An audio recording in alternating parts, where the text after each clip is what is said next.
जरा सोचिए, आप भीड़ में खड़े हैं, सब कुछ सामान्य लग रहा है, लेकिन अचानक सब घूमने लगता है, अंधेरा सा छा जाता है और आप अगले ही पल जमीन पर होते हैं। ये कोई फिल्मी सीन नहीं, बल्कि आपके शरीर का SOS सिग्नल है।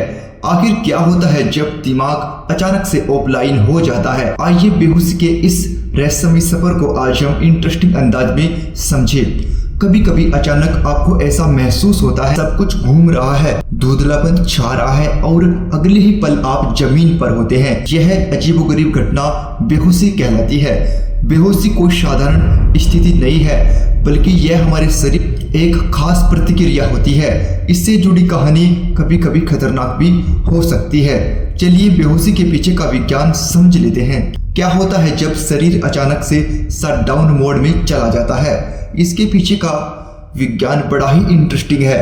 मस्तिष्क को काम करने के लिए लगातार ऑक्सीजन और पोषण की जरूरत होती है। अगर किसी कारण से कुछ समय के लिए मस्तिष्क तक रक्त प्रवाह कम हो जाए तो हमारा शरीर हमें चेतावनी देने के बजाय सीधे ही बेहोशी की स्थिति में डाल देता है। चलिए बेहोशी के पीछे छिपे कुछ मेन रीजंस को जान लेते हैं। कोई दर्दनाक दृश्य देखना, यह सबसे आम कारण होता है और अक्सर हमारे भावात्मक प्रतिक्रिया से जुड़ा होता है। मान लीजिए अगर आप किसी परीक्षा में फेल हो गए या कोई दर्दनाक दृश्य देखा, आपका शरीर तनाव में आकर रक्त प्रवाह को नियंत्रित नहीं कर पाता और नतीजा आप बेहोश। हार्ट रिलेटेड साइनोप्स, अगर आपका दिल सही से काम नहीं कर रहा तो यह मस्तिष्क को ठीक से रक्त नहीं भेज पाएगा। हार्ट में धड़कन की गड़बड़ी, वाल्व की समस्या या ब्लॉकेज हो तो यही होता है। यह किस्सा किसी गंभीर समस्या का संकेत हो सकता है। ऑर्थोस्टैटिक हाइपोटेंशन, अचानक से खड़े होने पर कुछ लोगों को महसूस होता है कि सब कुछ हिल रहा है। ऐसा इसलिए होता है क्योंकि खून का प्रभाव एकदम से बदल जाता है और मस्तिष्क तक नहीं पहुंच पाता। इसे ऑर्थोस्टैटिक हाइपोटेंशन कहा जाता है। डिहाइड्रेशन, जब शरीर में पर्याप्त पानी नहीं होता तो खून की मात्रा भी कम हो जाती है और इसका नतीजा आपका मस्तिष्क धोखा खा जाता है और आपको बेहोश कर देता है। लो ब्लड शुगर, डायबिटीज हो या लंबे समय तक भोजन न किया हो, रक्त शर्करा में कमी से भी बेहोशी हो सकती है। मस्तिष्क को ऊर्जा की कमी महसूस होती है और वह आपको कुछ पलों के लिए शटडाउन कर देता है। चलिए बेहोशी से जुड़े लक्षणों के ऊपर भी डिस्कस कर लेते हैं।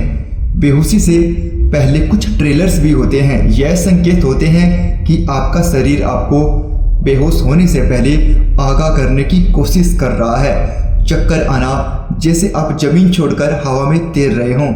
धुंधली दृष्टि, आंखों के सामने जैसे धुंध का पर्दा गिर गया हो। कमजोरी, अचानक शरीर कमजोर महसूस करने लगे। पसीना आना, ठंडे पसीने आने लगते हैं। दिल की धड़कन तेज हो जाना, दिल की धड़कन अचानक तेज हो जाती है। अगर आपको यह प्रॉब्लम्स लंबे समय से है तो इसके लिए कुछ स्पेसिफिक डायग्नोस होते हैं। यानी जब बेहोशी रहस्यमय लगती है तो डॉक्टर्स इसका कारण जानने के लिए कई प्रकार की जांचें करा सकते हैं। ECG, यह आपके दिल की धड़कनों में छिपे रहस्य को उजागर करता है। ब्लड प्रेशर, खड़े होने और लेटने के दौरान आपको ब्लड प्रेशर का पैटर्न समझाया जाता है। टिल्ट टेबल टेस्ट, यह टेस्ट में आपको विशेष टेबल पर लेटाकर खड़ा किया जाता है ताकि यह देखा जा सके कि आपके ब्लड प्रेशर और दिल की धड़कन पर शरीर की पोजीशन का क्या प्रभाव पड़ता है। साइनोप कोई हल्की बात नहीं है। यह आपके शरीर का संकेत हो सकता है कि कुछ ठीक नहीं चल रहा। इसे नज़रअंदाज न करें, सही समय पर जांच कराएं और सही समय पर ट्रीटमेंट लें और खुद को सुरक्षित करें।